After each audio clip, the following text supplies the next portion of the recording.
सुनील तटकरे जी। अध्यक्ष महोदय,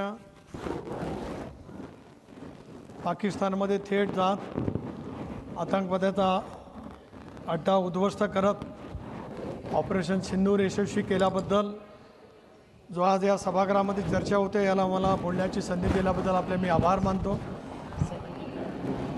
त्याचबरोबर ती हिंदवी स्वराज्य संस्थापक छत्रपती शिवरायांचा रायगड किल्ला जागतिक वारसा युनेस्कोच्या यादीत आणल्याबद्दल देशाचे पंतप्रधान नरेंद्र मोदी साहेबांचे आणि त्यांच्या सर्व सरकारचे मी मनापासून या ठिकाणी आभार मानतो। आज एक विलक्षण योगायोग या ठिकाणी आहे की 26वा कारगिल विजय दिवस 2 दिवसापूर्वीच आपण साजरा केला आणि ऑपरेशन सिंदूर यशस्वी झाल्याबद्दल या सभागृहामध्ये आपण लोकशाहीच्या माध्यमातून चर्चा करतो आहोत। विरोधी पक्षाच्या सर्व नेत्यांची मी भाषणे या ठिकाणी ऐकली, परंतु मनाचा मध्ये कोतेपणा किती असू शकतो, पंतप्रधान नरेंद्र मोदी साहेबांच्याबद्दल अमित शहा साहेबांच्याबद्दल द्वेष किती पराकोटीचा आहे हे विरोधकांच्या भाषणातून माझ्यासारख्या कार्यकर्त्याला या ठिकाणी अनुभवायला मिळालं। मला आठवतं की 93चा मुंबईला बॉम्बलास्ट झाला, त्यावेळेला भयावह परिस्थिती मुंबई शहरामध्ये निर्माण झालेली होती। त्यावेळेला देशाचे गृहमंत्री कधी भेटायला गेले नव्हते, परंतु पहलगामचा 22 एप्रिलचा हल्ला झाल्याच्या नंतर 26 निरपराध पर्यटकांची दुर्दैवी निधन झाल्याच्या नंतर देशाचे कणखर गृहमंत्री अमित शहा साहेब पहलगामला त्या ठिकाणी गेले। खरं आहे की आदरणीय पवार साहेब मुंबई स्टॉक एक्सचेंज उद्ध्वस्त झाल्याच्या नंतर शरद पवार साहेबांनी भेट दिली होती, परंतु देशातला कुठलाही गृहमंत्र्यांनी भेट देण्याचं धाडस असं आतंकवादी हल्ल्याच्या नंतर कधी त्या ठिकाणी दाखवलं गेलं नव्हतं। परंतु टीका टिप्पणी करत असताना आपण हे विसरत असतो की आतंकवादाचे हल्ले या देशामध्ये अनेक वेळेला झाले। 93ला झाले, 2006मध्ये मुंबईच्या ट्रेनमध्ये साखळी बॉम्ब हल्ले त्या ठिकाणी झाले, 26/11चा मुंबईवरती शहरावरती झालेला हल्ला हा देशाच्या एकात्मतेवरती, देशाच्या अखंडतेवरती आणि या देशाची आर्थिक राजधानी असलेल्या मुंबई शहरावरती झाला। 2 दिवस त्या ठिकाणी हल्ला चालू होता, पण देशातला गृहमंत्री त्या ठिकाणी पोचले नाहीत, देशातला कोणी त्या ठिकाणी पोचलं गेलं नाही। आणि आज मुंबई हायकोर्टाने निर्णय दिल्याच्या नंतर आज मी भारत सरकारला विनंती करतो आहे की सर्वोच्च न्यायालयामध्ये सुद्धा या संदर्भामध्ये महाराष्ट्र सरकारने जे काही अपील केलं आहे त्यामध्ये महत्त्वपूर्ण भूमिका भारत सरकारने त्या ठिकाणी बजावावी। आपण पाहिलं अतिरेकी हल्ले वारंवार त्या ठिकाणी होत गेले। आपले पंतप्रधान नरेंद्र मोदी साहेब, अमित शहा साहेब, राजनाथ सिंगजी, तिन्ही सेना दलाचे प्रमुख, या देशातील संबंध आमचे शूर सैनिक यांनी अतिशय प्रगल्भपणाने पाकिस्तानमध्ये जाऊन त्या ठिकाणी जो काही अतिरेक्यांचा तळ उद्ध्वस्त करण्याचं धाडस दाखवलं त्याच्याबद्दल त्यांचे आभार मानण्यासाठी माझ्या शब्द भांडारामध्ये त्या ठिकाणी शब्द नाही आहेत। शेजारचं राष्ट्र काय म्हणतील, चीनला काय वाटेल, अमेरिकेला काय वाटेल असा विचार करत यापूर्वीचे अतिरेकी हल्ले या देशाने सहन केले। जरूर त्यांच्यावरती काय कारवाई झाली असेल, पण अतिरेक्यांना रोखण्यामध्ये यापूर्वीच्या सरकारला निश्चितपणे अपयश आलं।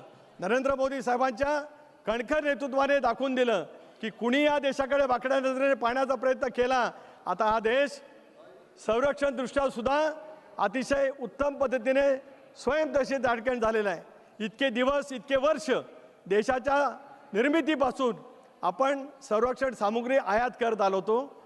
आता आपला देश संरक्षण सामुग्रीच्या उत्पादनामध्ये इतकं पुढे त्या ठिकाणी गेलेला आहे की आपल्या देशामध्ये लागणारं सामुग्री आपण बनवतो आहोतच, पण अनेक परराष्ट्रामध्ये लागणाऱ्या देशांना सुद्धा सामुग्री पुरवण्याचं काम आपण त्यानिमित्ताने करतो आहोत।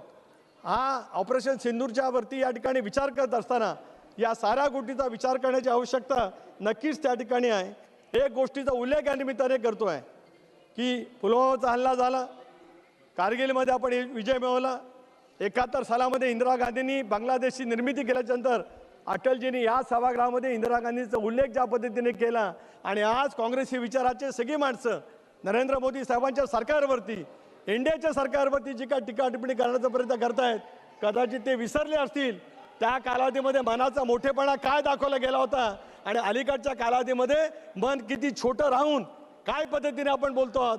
देशाच्या अखंडतेच्या बाबतीमध्ये या देशाची घटना डॉक्टर बाबासाहेब आंबेडकरांनी दिली, त्या घटनेचं सामर्थ्य लक्षामध्ये घेत देश जसा सामर्थ्य होतो आहे त्याच्या विचाराला बळ देण्याचं काम आपण सर्वांनी मिळून करण्याची आवश्यकता आहे। या देशाने केलेली कारवाई सर्व पक्षीय शिष्टमंडळाच्या माध्यमातून जगाच्या पाठीवरती नेण्याचा पहिला प्रयोग मोदी साहेबांच्या नेतृत्वाखाली भारत सरकारने केला आहे.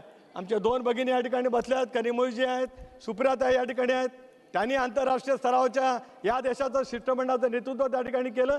देशाने जी काही महत्त्वपूर्ण भूमिका बजावली ती जगाच्या पाठीवरती सांगण्याचं धाडस ज्यावेळेला देशाचे पंतप्रधान करतात आणि सर्वपक्षीय शिष्टमंडळाला सोबत घेत देशाच्या एकात्मतेला अखंडतेला मजबूती देण्याचा प्रयत्न करतात, त्यावेळेला आपण राजकीय विचार मांडून नेमकं देशाच्याबद्दल काय विचार करतो असा प्रश्न माझ्यासारख्या कार्यकर्त्याला नक्की त्या ठिकाणी पडतो आहे.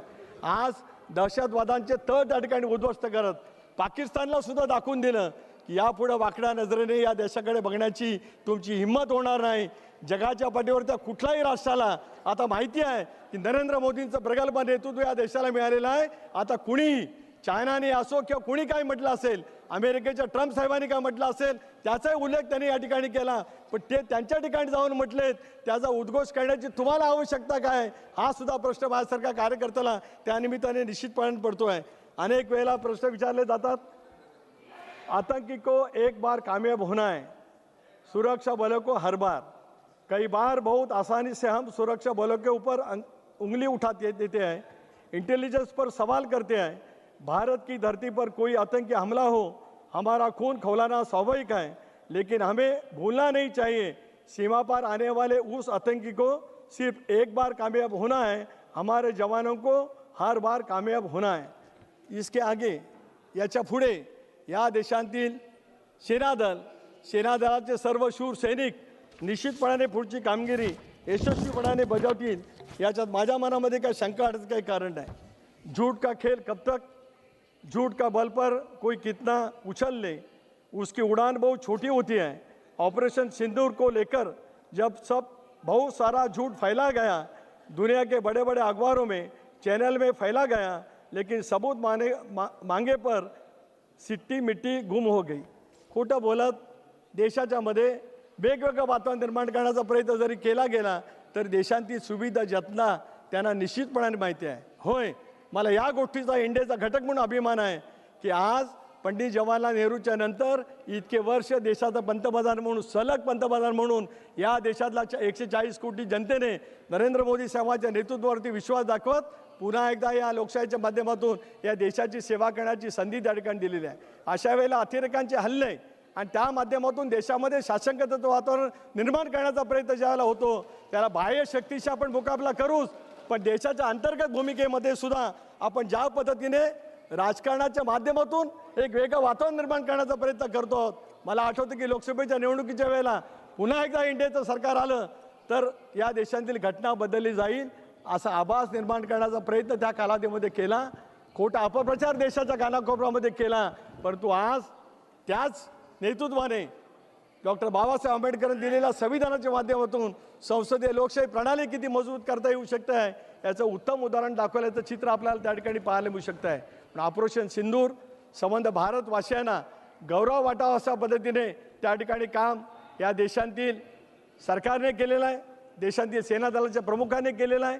आणि हे करत असताना एक सच्चा भारतीय नागरिक म्हणून आम्ही कोणा धर्माचे आहोत, कोणा समाजाचे आहोत, कुठल्या राजकीय विचाराचे आहोत, त्याच्यापेक्षा भारतीय नागरिक म्हणून आहोत याचा विचार मनामध्ये ठेवत प्रत्येक भारतीयाने जर का अभिमान मांडण्याचा प्रयत्न केला तर हा सभागृहामध्ये जे काय विसंगत या ठिकाणी मोदी साहेबांच्या वतीमध्ये बोलण्याचा प्रयत्न केला गेला ते किती कपट नीती मी असं म्हणत नाही, पण मनाचा खोटेपणा किती असू शकतो ते त्यानिमित्ताने पाहायला निश्चितपणाने मिळालेला आहे. मला विश्वास आहे की उद्याच्या भवितव्याच्या कालावधीमध्ये सुद्धा देश अधिक सशक्त होईल.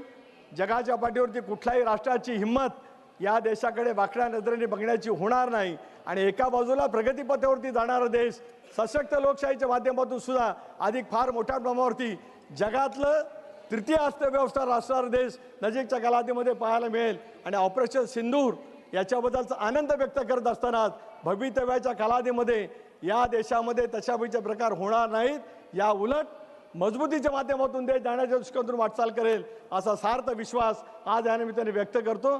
पुन्हा एकदा पंतप्रधान नरेंद्र मोदी साहेब, अमित भाई, राजनाथ सिंगजी, सेना दलाचे सर्व प्रमुख, परराष्ट्र आमचे मंत्री या सर्वांचा अंतःकरणापासून आभार मानत असतानाच महाराष्ट्र आणि महाराष्ट्राचा विचार या देशाच्या एकतेसाठी त्याच पद्धतीने पुढच्या कालावधीमध्ये सतत प्रभावितपणे चालू राहील असा सार्थ विश्वास या ठिकाणी व्यक्त करतो. आपले आभार मानतो, थांबतो. जय हिंद, जय महाराष्ट्र.